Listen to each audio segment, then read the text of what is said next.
All right, here we go. We're going to try this. Okay, so with Moses, which came before David, so you got this prophet over here, and you have David, like King David, like David who fought Goliath David. So this one is the Sinai covenant, and this one is the Davidic covenant.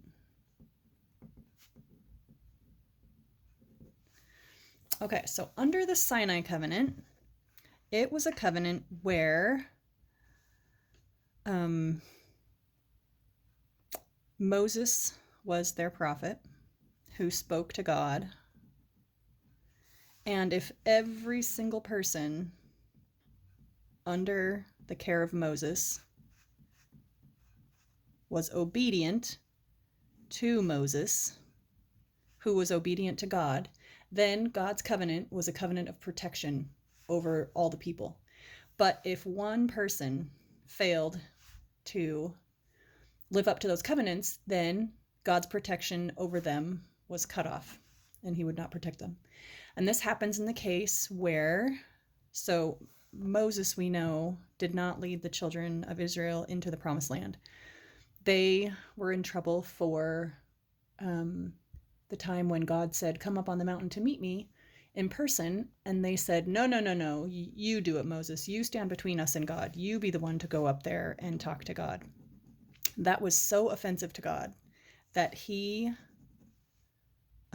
cut them off from his presence and told them they would never enter the promised land while they were alive. So they did not get to enter the promised land. In fact, they wandered 40 years in the wilderness until they all died and their children were being raised. And Moses was no longer their prophet at that time, and it was Joshua. Okay, so under Joshua, who is now the intermediary between God and the people, which they could not get back into the presence of God. They could not have this personal relationship with God himself. They were cut off until Jesus died, and at his death, the veil was ripped in half. It was torn in half as a sign to them that the way was now open. Like they'd cut themselves off when they wouldn't climb the mount, and then when the veil was ripped in half was when it was restored. So you can't have a relationship with God personally. The way is now open that you can. Okay, so Joshua is in charge. He's the prophet and their leader, and they go into the promised land, and they have to kick out all of the people who are living there. It is God's promised land to them, and they literally have to kick everybody out. And when they do this, they are told they cannot take the spoils of war. And so he's got all these people under him, right, that are following him, and he says, don't take the spoils of war. Well, one family does take the spoils of war, and the protection from God and their access to him is cut off. And Joshua does this thing like Nephi does, where he casts lots to figure out who has caused this problem, who has taken away their protection from the Lord. And I liken it to like a magic 8-ball. I don't know how this works. You like throw the magic 8-ball, you like look at it, and like the answer comes to the top. Well, just like Nephi, they like take these straws and they pull and pull and pull until someone's chosen, and it's revelation. Or like in this case, I think they take rocks and throw them or choose out of a bag. I don't know. I can't remember how Joshua does it, but they determined that it is this family who has caused all these problems. So he goes in and he kills the leader of the family, and he kills everybody under him, like his entire tribe. His whole family is completely wiped out. And only after he gets rid of this whole clan does the way open back up again, where God's protection covers all of these people. So this is called the Sinai covenant. And the Sinai covenant is one where every man is responsible to God for themselves. And there is no protection unless everybody follows this and keeps covenant with God, every single one. And if you don't, then the whole everybody suffers. Okay, so under the Davidic covenant, you have a change. And under this change, you have God again, and you have your spiritual leader, King David. And then you have basically after this, it's a hierarchy. How do I draw this? Anyway, it's kind of a hierarchy where these people are responsible for these people, like these groups of people. And these groups of people are responsible for these groups of people, right? Okay, so this is easier to understand if you think about like kings and queens back in the day, and they had their loyal subject servants at court, and then those people ruled huge lands, and then on those huge lands they had different sections that had little lords over each one, and under those lords they had people who like raised food on the land and cattle on the land and whatever. And so the protection clause is if your people down here are loyal to you and you are loyal to the one above you and that one is loyal to the one above them, then God's protection comes down and you are all protected. But your people have to be loyal to you and responsible to you. And what's interesting about this is that it follows the nature of Christ's atonement for us. So, under Christ's atonement, we are loyal to God. Let's say this is us. Okay, so we are loyal to God, or we are loyal to Christ. Christ is loyal to God. God forgives us because of Christ. Okay, so it's always because of the one above that the one below is protected. So this guy is protected because of this guy. This one protects these guys because of this guy. So it's a hierarchy. This you can see on display in the Book of Mormon when King Limhi is with Alma, and I think it's Alma. Is it Alma? Who is it? Ammon. Okay, so Ammon goes with King Lamoni and Ammon, right? And they're going to get their brothers out of prison, okay, over here. And along the highway, they meet Lamoni's dad. Okay, we're going to put his name in quotes. In gospel theology, Isaiah covenant theology, when you make this covenant with each other, you're called the Father. Like the one above is called the Father, and the one below is called the Son. Okay, so you make these covenants with each other, and then you get these titles of Father and Son. So King Lamoni's father, we won't call him dad, we'll call him father. He meets him on the highway and says, why didn't you come to my feast? Okay, this feast is important. This feast is actually not just a party. It's not just a family get together. It's actually where they are remaking these covenants with each other again. They're saying, okay, I still am going to follow you. You're still going to follow me. I'm still going to follow you. And you make these covenants again. And so it was very offensive that Lamoni didn't come. And not only that, but, he's with this liar, this Nephite liar. So what's interesting about this whole scenario is that if you look at it and you think about it, Lamoni is of a different descendancy than the king of the Lamanites. So the king of the Lamanites usually is a descendant of Laman.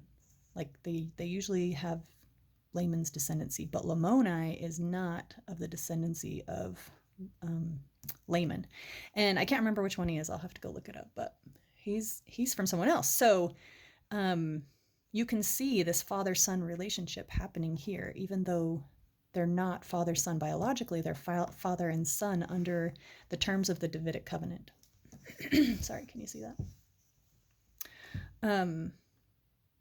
Anyway, so that is in essence the difference between the Sinai covenant under Moses and the Davidic covenant under David. I used to think that this covenant was the higher covenant and that this one would be the lower covenant.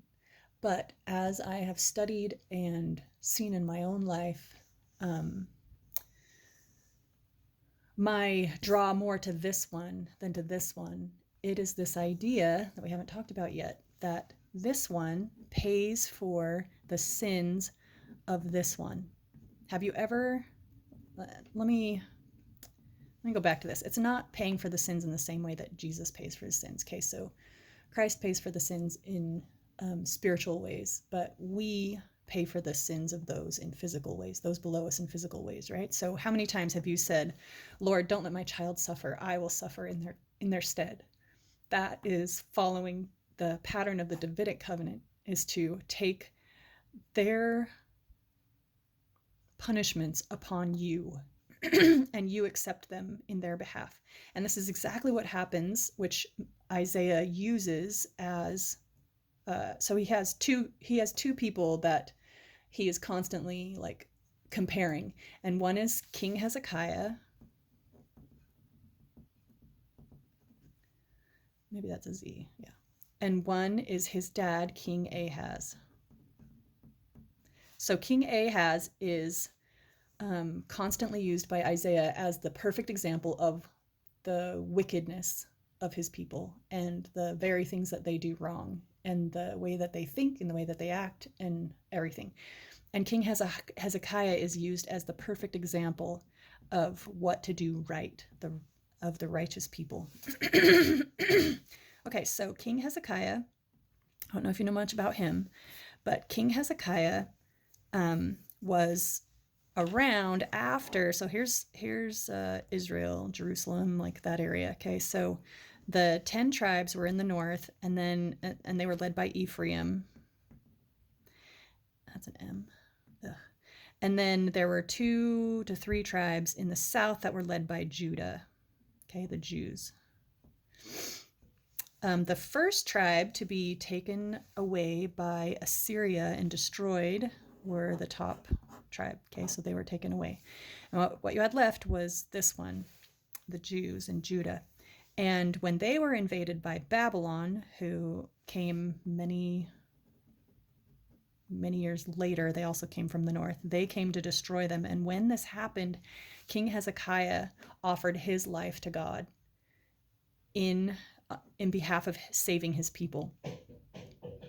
And God accepted his sacrifice and gave him another 15 years to live. But he suffered for it greatly. He was almost dead. Like he had some illness or something that was very painful and very difficult for him to get through. And it was his payment of his people's sins that he willingly paid for to save his people. So in this war, there's Jerusalem, and when the Assyrians came down, the Babylonians came down, they took over everything. They got all the way, the scriptures say, all the way up to the neck. So the head is the seat of government, so which was Jerusalem. And so they conquered everything except Jerusalem. And because of this protection clause by King Hezekiah, who was obedient to God, who did all of these things, he was able to protect his people here in Jerusalem, and they were preserved from the hands of the Babylonians, just his city. It's kind of a miraculous story. You should read up on it. Anyway, that is the difference between the Mosaic law and the Davidic covenant. Oh, and I was going to tell you why this one is, I finally understood. It took years of pondering this for me to understand why this would be a higher law than this one. This is a higher law because of the sacrifice that this one makes in behalf of his people, just like King Hezekiah made in behalf of his people, that Jesus Christ made in behalf of his people. And as we get into the ladder to heaven that Jacob saw and Isaiah saw, it's divided into seven sections. 1, 2, 3, 4, 6, 7. Okay. And I'm not going to tell you about all of this, but what I will say is that this level is the protector and the one who sacrifices for this level. And this level is the one who teaches and sacrifices and protects these people. And this one is the one who does this to these people. Like, you can think about how when Jesus went to, after he died, he went to spirit prison and spirit heaven, and he did not go to those who did not believe in him. He went to those who did believe in him. And he caused the message to be taught to those who did not believe in him. So Jesus, can you see it? So Jesus himself goes to the believers, and he ministers to the believers, and it's the believers who go and minister to the non-believers. Okay, so once you understand this, you start to see it all through the scriptures. Anyway, if you have any questions, text me or call me or something. Okay, bye.